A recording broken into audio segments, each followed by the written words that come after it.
I might have the strictest parents in the world. After each exam, they call up my teachers and ask who got the highest marks in my class.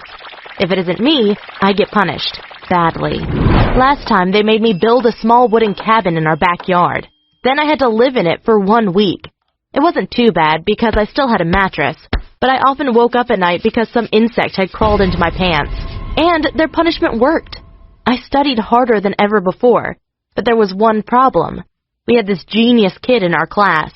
His name was Logan, and despite never paying attention, he still got 100 out of 100 points in each math exam.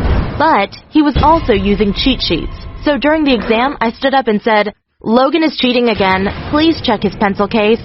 The teacher found the cheat sheet and said, "Logan, you will get an F." And of course he was pissed. He started picking on me nonstop. I wasn't bothered, though. I still had my best friend Maya to support me. But then Logan invited her on a date and became her boyfriend soon after.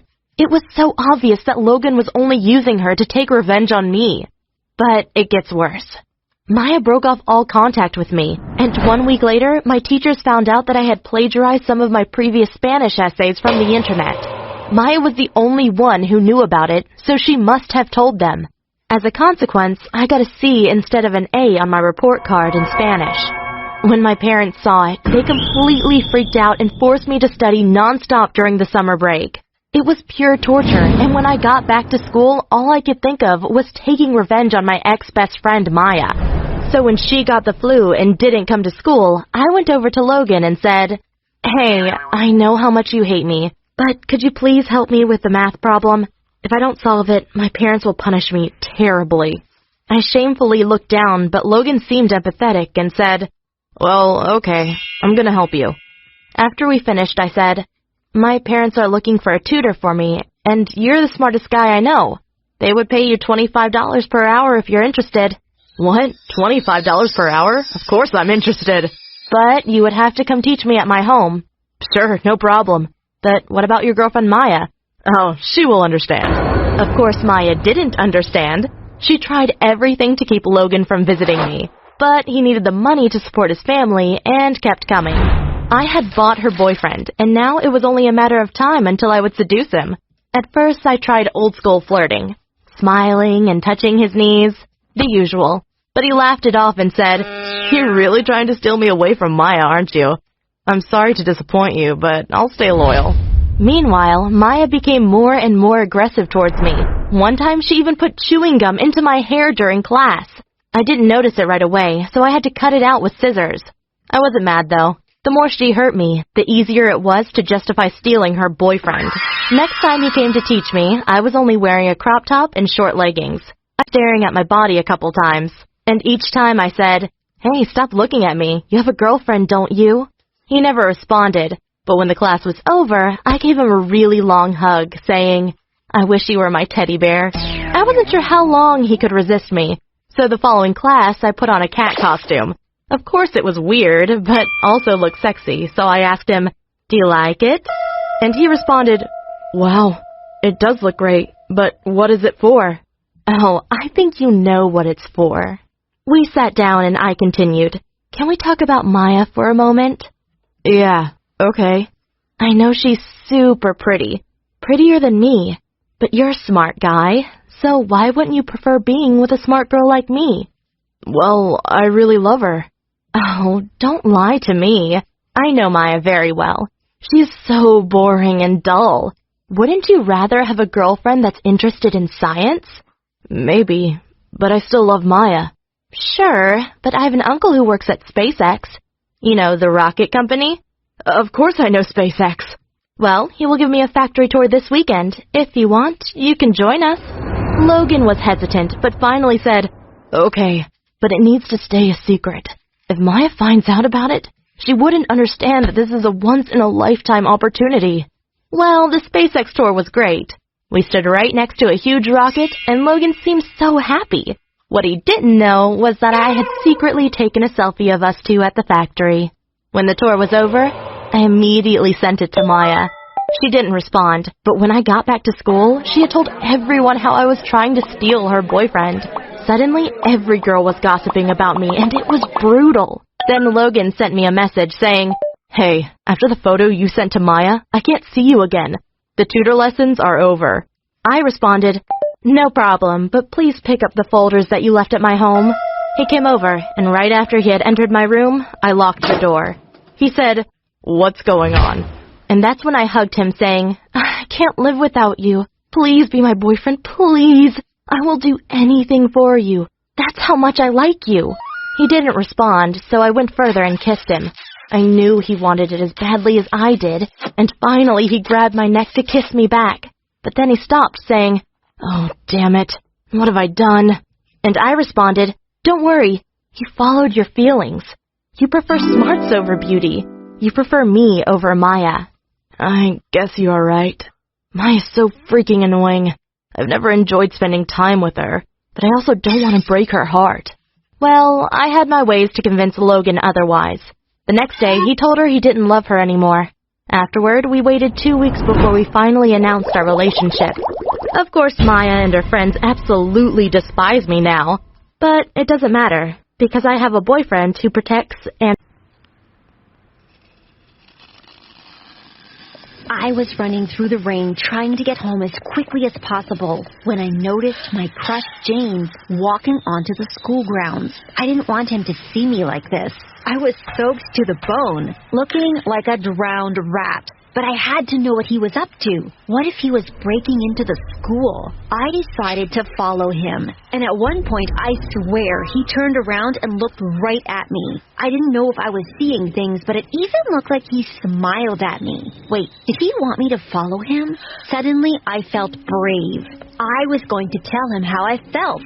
The moment I'd waited for my whole life had arrived. But then I saw him climbing into the tornado shelter, and that should have been my first warning not to keep following him, because things were about to get super weird. Before I unleash my crazy story onto you, click like and subscribe to stay up to date with all the madness that My Story Animated has in store for you. Okay, so there I was, climbing into a tornado shelter after my crush, with absolutely no plan of what I'd do next. I was acting purely on impulse, and it felt amazing. I felt sure he knew I'd climbed in after him, but I couldn't see anything, so I used the flashlight on my phone and realized he'd already gone down the stairs.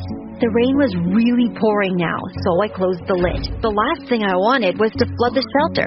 Not on a special night like tonight. I'd never been this close to James before, just the two of us alone. Except we weren't alone. As soon as I closed the lid, I heard a girl's voice. No! I started panicking and decided this had been a stupid idea. I pushed the lid to climb back out, but it wouldn't open. No matter how hard I pushed it, it didn't budge. Oh my gosh, I was stuck. If it had just been me and James down there, it would have been quite exciting.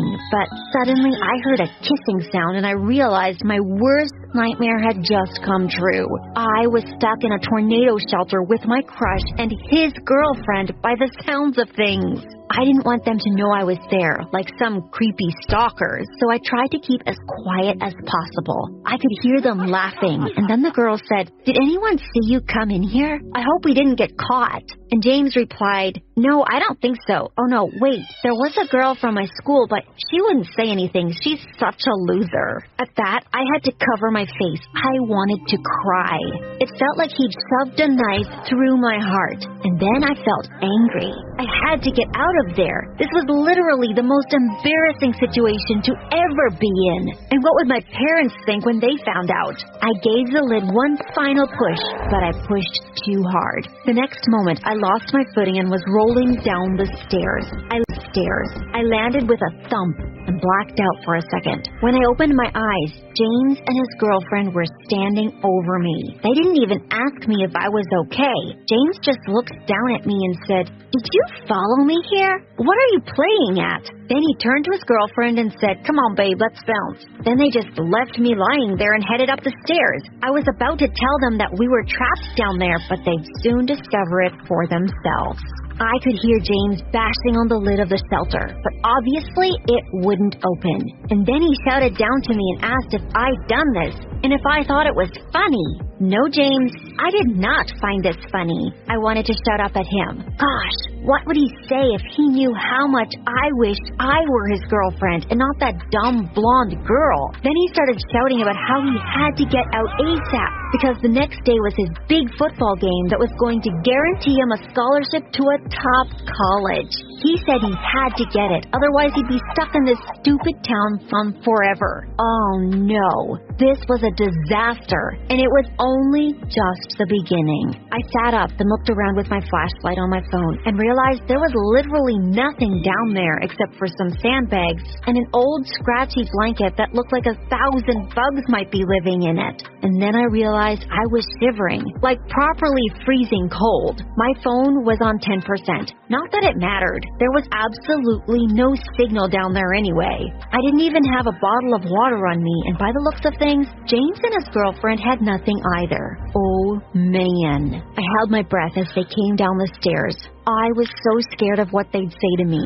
They were arguing, and James's girlfriend came right up to me and said, "This is all your fault. You've ruined everything." Truly, that felt like the most awkward moment of my entire life. James told her to try and calm down, and I learned her name was Amy. She must have gone to another school because I'd never seen her before. Neither of them had signal either, and soon they started screaming for help. I didn't want to tell them it was pointless. The rain was so loud, no one would hear us even if they were right above us.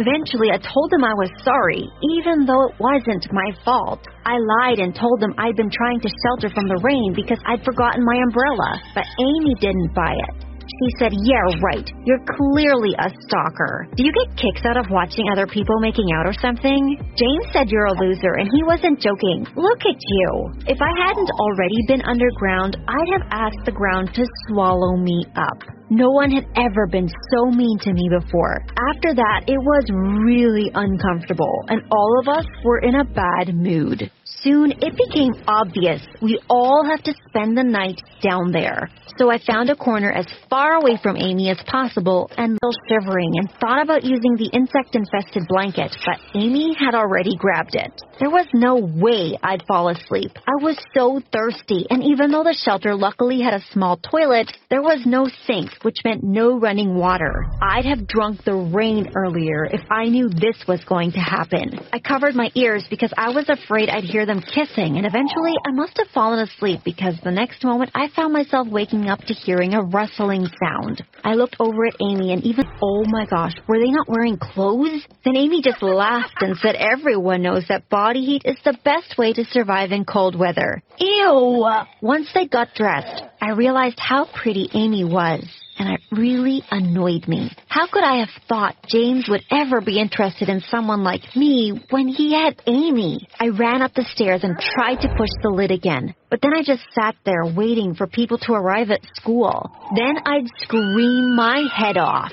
Plus, I didn't want them to look at me. I felt so insecure about my running clothes, and I hadn't even shaved my legs. I didn't want James noticing. I could hear the school bell and feet walking over us, but no one heard me scream. How long would we be down here? James was complaining about being hungry, and Amy too, but I knew Amy had eaten something in the night.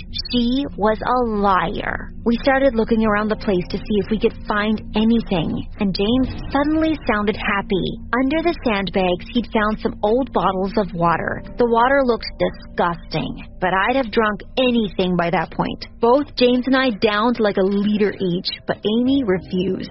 Suit yourself, I thought. Then about an hour later, I started getting a weird pain in my stomach. Oh no. There was no toilet paper. This couldn't be happening. I had to run and almost puked my guts up. And I wasn't the only one. James raced in after me, and at one point, we were both lying on the floor taking it in turns to vomit. Not exactly what I had in mind for our first date together. That water must have been 20 years old or something. Amy got seriously annoyed and even tried to drag James out of the bathroom. Was